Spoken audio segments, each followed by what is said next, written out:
What is going on, horror fans? Welcome to my official Blair Witch 2016 spoiler-free movie review, where we're going to be following to the direct sequel of the Blair Witch Project, completely obliterating Book of Shadows. So if anybody out there has watched Blair Witch 2 or Blair Witch Book of Shadows, and I want you to keep in mind that that movie is no longer relevant within the franchise. Now, I personally feel as if director Adam Wingard had done a fantastic job on telling a relatively good story here. I mean, there was nothing really too complex nor groundbreakingly different. I mean, we saw things in this film that we've seen before. And going into this film, I was a fan of the Blair Witch Project, the original, mind you, back I believe in 1999, and this film had a substantially bigger budget than the original. I believe it was $5 million, especially knowing that the original movie, the Blair Witch Project, I believe was running on $60,000. So the movie is as simple as it is. We have a group of people that are traveling out in the woods, one of which we have the main character who's looking for his sister Heather, and he believes that after discovering the tape that was found within the rural area of the woods, he believes that his sister is still alive, and thus leaving James, which is the main character and a group of friends, to head out to the woods to search for his lost sibling. Alongside with that, there is a female who decides to also film sort of like a mockumentary as to what's going on. And I will say that even going into this film, it wasn't as long. I believe the movie was about 89 to 90 minutes long, so I'd say the movie wasn't that long. But during the midpoint of this film is when things start to get really crazy. The jump scares in this film were kind of predictable, but there were also certain jump scares in this film that really caught you off guard.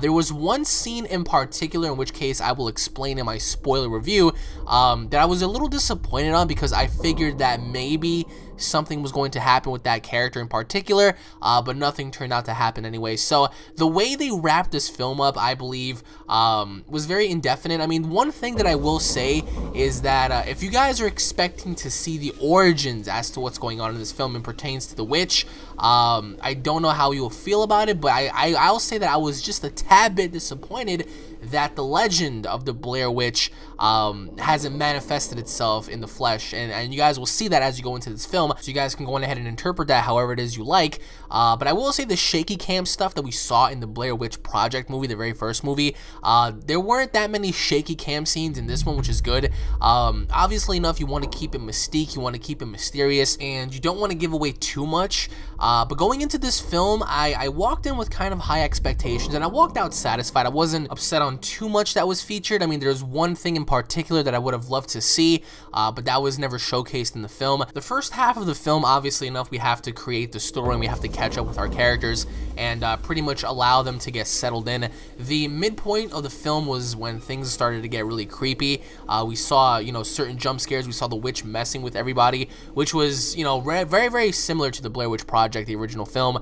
We see how the tents were shaking. We saw how there was something, hiding in the woods. We saw several things we haven't seen before in the first film, obviously enough. But the final act of the film is when things started to get really, really crazy. I would have to say the final 20 minutes is when you're really sucked into the film and you really want to find out what's going on, and it's such a throwback to the original film. Obviously, we go back to the original house, in which we saw the first movie end off with Heather and her friends, ended up being missing and stuff.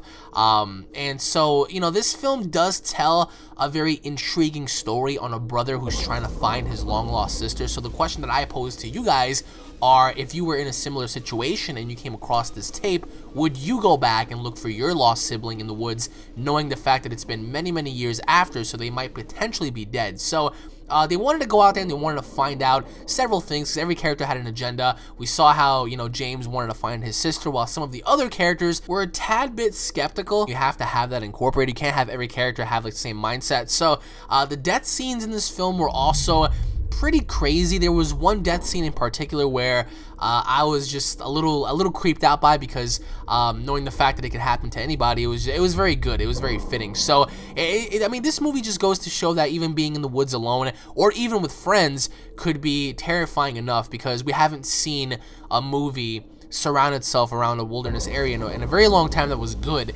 And so the Blair Witch Project, started it all with, being in the woods and having these campers go out there and, pretty much film a documentary, where while as opposed to this one, it's like sort of like a search and rescue mission where the brother's trying to find his sister and the friends are all in it. Now, in case anyone's going to be asking me about the actual witch in the film, if she ever makes an appearance, if she ever makes somewhat of a debut, I will touch up on that in my spoiler breakdown review, in which case some people may be disappointed, some people may not. But overall, I would have to say this was a very satisfying satisfying film. I kind of figured that this movie was going to be bad. Not as bad as Book of Shadows, but I walked out, you know, with a completely changed mindset, and I thoroughly enjoyed this film from start to finish. And there were certain scenes where I was pretty much left speechless, and it made me think, like, wow, I would never want to be camping in the woods like that, because something like that could happen to me. But overall, it was a very, very rewarding film, much better than Book of Shadows, in case anyone was asking. And if you want to even compare this to the original film, that's up to you to decide. Personally, for me, the first film was a tad bit eerie, and so comparing it to this, I would say this wasn't as eerie, because now we understand what's been going on. So it wasn't as eerie as the first one, but I will say this was a very spooky-like film, just capturing the vastness of a wilderness area. And there were certain scenes where it kind of left you claustrophobic, especially during one scene where we see a character trying to make an escape. And this film, I would have to say, it was a very enjoyable film. If you guys are looking to go see a great film this fall, then go on ahead and check out the Blair Witch movie. Again, this movie did have lots of pros. It did have certain cons that it didn't really sit well with me. Maybe it's because I was critiquing it too much and comparing it to the first film.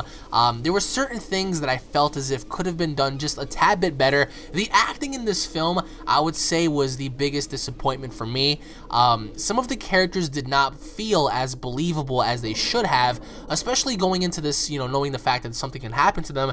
I felt as if the acting wasn't really all there, so don't really expect A+ acting from any of these actors or actresses. They performed, you know, relatively well, a normal standard, but it wasn't something, you know, spectacular or amazing. So that was one thing I did not like about this film. The atmosphere, I feel as if the atmosphere was the best thing going on, because you didn't really know what was going to happen or when.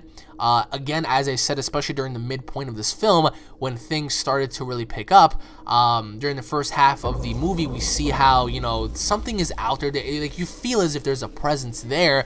And once, you know, certain things start to happen, we see all these things start to manifest. And so the acting wasn't good, the atmosphere was great, the tension was there. Those were good things about the film. The overall ending of the film I will review and discuss in my spoiler review, but I want to know from you guys down below, what did you guys think about this movie? Do you guys feel as if this movie was better than the first? And what are your overall pros and cons about the film? Let me know what you guys think down in the comment section below. Thank you all for watching once again. If you guys are fans, don't forget to subscribe for more daily content. If you guys enjoyed it, don't forget to leave a like and a rating down below. Let me know what you guys think down in the comment section, and I'll be seeing you all in the spoiler review. Take it easy, guys. Peace.